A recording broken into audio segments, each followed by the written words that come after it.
Hey everybody, my name is Erica and today I'm going to be doing the Mass Effect book tag.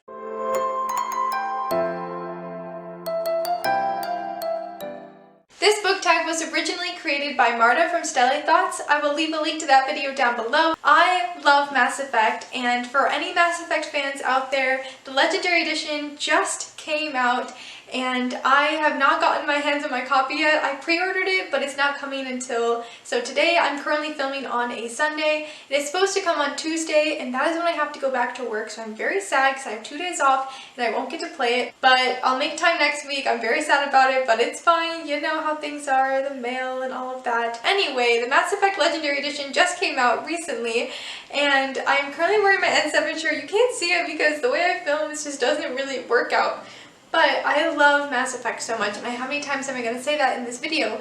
But I thought this tag was so creative and so much fun, and I'm going to be answering all of the prompts even if I don't really have it applied to my character in Mass Effect, and I'll explain all that once I get into the tag. But Mass Effect is by far my most favorite game series in the entire universe. But I'm so excited because I just got my PlayStation 4 here with me in my new studio. What's exciting about that is because my PS3 is back home in Ohio and I have never been able to bring it with me anywhere, and my sister and I do share it. So I was really sad leaving it behind because that was the only console I could play Mass Effect on. Now that they remastered it and came out with the Legendary Edition, there is no issue. I can just continue to keep playing it.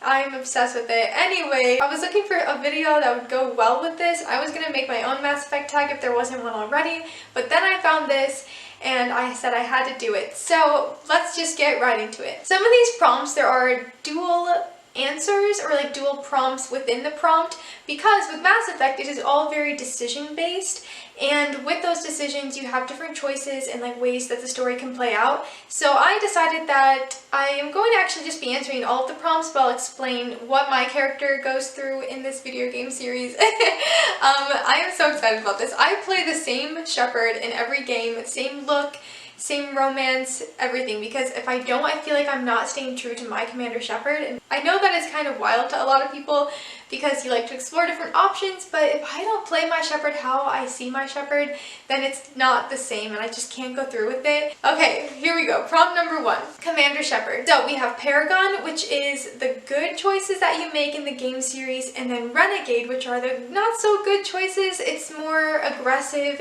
The Renegade option is very destructive most of the time and kind of cruel. It's doing it for the greater good, that kind of thing, but it's not always the best option. It's pretty harsh. Sometimes it is a little more exciting. I've heard playing as Renegade is a lot more fun at points in the game, but I've always played Paragon. Anyway, the first prompt is Commander Shepard, Paragon. A main character who puts the needs of everyone else before themselves. And for this one, I kind of had a hard time with it. There are a lot of really amazing characters out there who do put others first.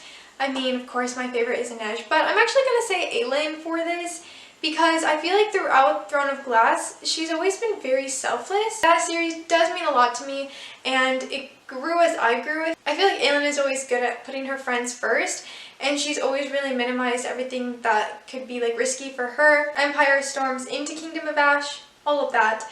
But I just always feel like Aelin was a very strong character, and I used to hate Aelin. Like at the beginning of Throne of Glass, I could not stand her and I was like, I'm gonna hate her throughout this entire series.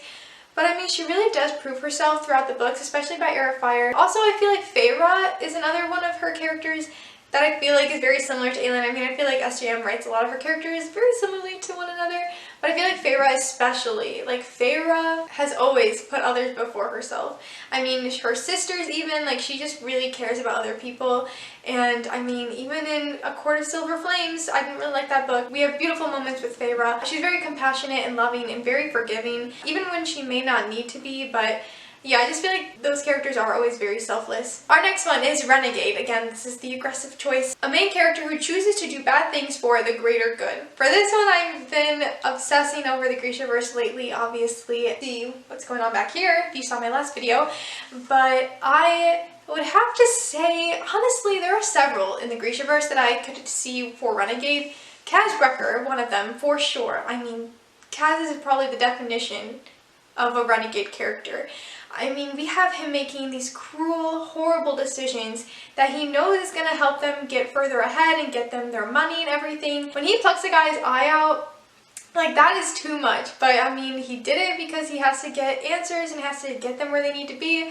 And there are a lot of moments though when he could have made a harsher decision, but he didn't. I'm not going to spoil it for anyone who has never read the books, but there are a lot of choices in there that I was like, oh my gosh, I can't believe he did that. But then you kind of see another side of what actually happened, and I mean, Kaz is definitely a Renegade character, and I just adore him. He's also, I feel like, very soft at times. The outside of him is the Renegade, but inside he, you know, has a very big heart, even if it doesn't seem like it. Another one for this one I feel like would be even like Alina. I just reread the books and she can be kind of mean.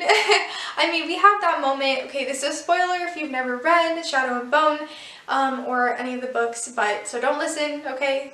I'm giving you a second to step away or close your ears. Alina chooses to run from the skiff with Mal to get away from the Volcra, who are literally killing everybody on the skiff. Like, she could have used her power and stopped them, but I mean, the Darkling kind of had control of her power, but in that moment, she just made a very bold choice to run away instead of stopping and saving people. And I know many times in Mass Effect you have the choice to either go back and save these people, even if it takes more time and risks yourself. There are the Renegade options that you just leave them behind and let everybody die. Not everybody, but you know, people in that moment. And I feel like Alina definitely did that. So I feel like Alina is also very Renegade. She has a lot of Paragon moments as well. I think she can be neutral, but I think she's also a pretty good definition of a Renegade character. And that is it for that answer. I'm just rambling right now. The next one is Eden Prime, the book or series that got you into reading. I've talked about this several times on my channel, and that is going to be the Pendragon series by DJ McHale. I've always been a reader ever since I was little. I mean, I read the series of Unfortunate Events, which definitely got me into reading as a child. I mean, I was always reading books, but it was really the Pendragon series that kept me reading. The next one is Liara Tassoni, a book that taught you something. Liara is the only character that I ever romance in Mass Effect. I love her so much. Like, she's literally all over my notebook. I just love Liara, and I feel like if I don't romance her, I cheat on her, and so I just can never do that. For this one, I'm going to have to go with The Actor's Life by Jenna Fischer. I have this book, but I just don't feel like pulling it out right now. But with The Actor's Life, I feel like I learned so much in that book about the harsh reality of working and living in LA and just working as an actor. And it is very inspiring. It is a little terrifying, but also thrilling to read, and I never get sick of that book. Her writing is so fun. She's such a quirky human, and I just really love that book, and it definitely taught me a lot about acting and what to expect as I continue on this acting journey. The next one is Garrus Vakarian, a character that brought joy or life to an otherwise too serious or sad story. So for this one, I'm going to have to go with Ezra from Illuminate. Actually, both him and Katie throughout this book, they create such a fun and exciting environment. Not really fun, it's pretty sad. Like, I mean, their banter with each other is just really hilarious. Their sarcasm and like their wit and just everything that they're going through, they manage to find a way to make it lighter, because this story does get very dark and sad and just chaotic and confusing and just really depressing at times. Their banter and the history they have with one another really brings a lighter side to the story, even though it's like they're kind of going through a breakup, but you know, there's a lot going on, but they managed to create some really fun moments in there that make you smile, even though it's a very serious story. But again, it's just, they're so cute with one another, and it's just a really great way to bring out the humor in the book. But yeah, definitely Ezra and Katie. Alright, the next one is Vermeer. Vermeer is another one with dual prompts, and that is because on this mission at Vermeer, you have to choose between saving two teammates. You can only save one. I'm actually going to switch the prompt for the two team members. So the first one is Caden. So the prompt for him was actually a book that was boring in the beginning but was good by the end. I'm giving this prompt to Ashley Williams, who was a book or series you just can't get into. So Caden Alenko is going to be having a book or series you just could not get into, and that is because I just can't stand Caden. I saved him in like my first 2 playthroughs, I think, and then I like regretted it because I just could not stand him. So yeah, so a book or series that I just cannot get into is actually Pride and Prejudice. I have been trying to get into Pride and Prejudice for so long, and I just can't seem to get into it, and I feel so bad because I know it's a classic, I know it's so well written, but for some reason I just can't do it, and I feel so guilty about it. I'm going to try eventually to get through it because I want to watch the movie again, and I've told myself I was not allowed to watch the movie until I read the book. I don't know why I'm punishing myself like that, but I really just want to read it, so that is my motivation. So the next one is Ashley Williams, a book that was boring in the beginning but was good by the end. So yeah, I wasn't a big Ashley fan at the beginning, but I did manage to kind of start liking her a little bit more by Mass Effect 3. It's kind of sad because like Kaden and Ashley are both just like not the best characters. I mean, a lot of people really love them. I'm just not really a big fan of either of them. But for this one, I'm going to say the Throne of Glass series. That series, I did not really like the first book, but of course by the end, I'm obsessed with it, and it's definitely made an impact on my life. It definitely made me read a lot more, and that is actually the series that helped me find BookTube, which is why it's so near and dear to my heart. So definitely the Throne of Glass series. Alright, our next prompt is Joker, a book that made you laugh. I mean, there are so many books recently that I've been reading that make me laugh. Gideon the Ninth especially is one that has made me chuckle a lot. The banter in that book is so great and so incredibly written, and I just feel like it's so honest and real. It doesn't feel forced at all between the characters. Sometimes it's a little bit much, but I definitely laughed a lot while reading that book. Another book recently that I read that I laughed out loud a ton, even on the train in front of people, was King of Scars by Leigh Bardugo. There are a lot of great lines in there that I completely forgot about, and then during this reread, I was like, these are so funny. Like, there's so many funny moments in that story, and so yes, I'm very much into that book. Alright, our next prompt is Talizora Boss Normandy, a character that grew throughout the book and turned out to be amazing. For this one, because I'm on my Grishaverse kick, I'm going to be going with Alina from the Shadow and Bone series, obviously. Alina was a character that initially I was not a huge fan of, but I have loved seeing her growth, and that's something that I've noticed in all of my old reviews from when I first read the series, was that I was like, I love seeing her growth and how much she's changed. During my most current reread, which was literally just like a week ago, I felt that even more, I guess. She definitely becomes a darker character, and like I mentioned before, she becomes more of that renegade character. But you really see Alina's growth, especially when watching this show. See her as a first army soldier, and she grows into the Sun Summoner, and she starts to embrace that power.